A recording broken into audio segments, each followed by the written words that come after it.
হঠাৎ করেই উত্তাল দেশের শোবিজ পাড়া। ছোট পর্দার অভিনেতা শামীম হাসান সরকারের বিরুদ্ধে মারধর এমনকি ধর্ষণের হুমকির মতো গুরুতর অভিযোগ তুলেছেন অভিনেত্রী প্রিয়াঙ্কা। এভাবে গালাগালি করে মাদার ছোটটাকে এখান থেকে সরা। প্রিয়াঙ্কা দাবি করেছেন শুটিং সেটে নানা অকথ্য ভাষায় গালিগালাজ করেন শামীম।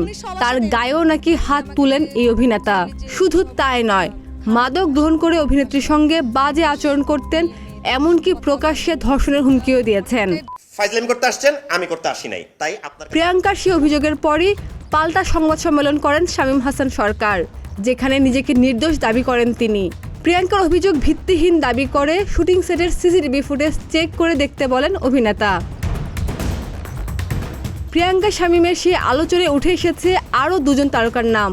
বরবাদ সিনেমার পরিচালক মেহেদী হাসান হৃদয় ও ছোট পর্দার অভিনেত্রী অহনা রহমান।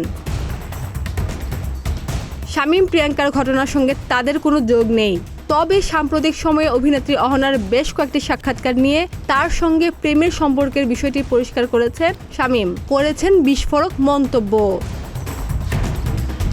শামীমের দাবি, মেহেদী হাসান হৃদয়ের সঙ্গে প্রেমের সম্পর্কে ছিলেন অহনা।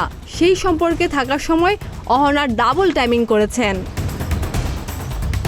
শামীম হাসান সরকারের ভাষ্য, মেহেদী হাসান হৃদয়ের সঙ্গে প্রায় 5 বছরের সম্পর্ক ছিল অহনার।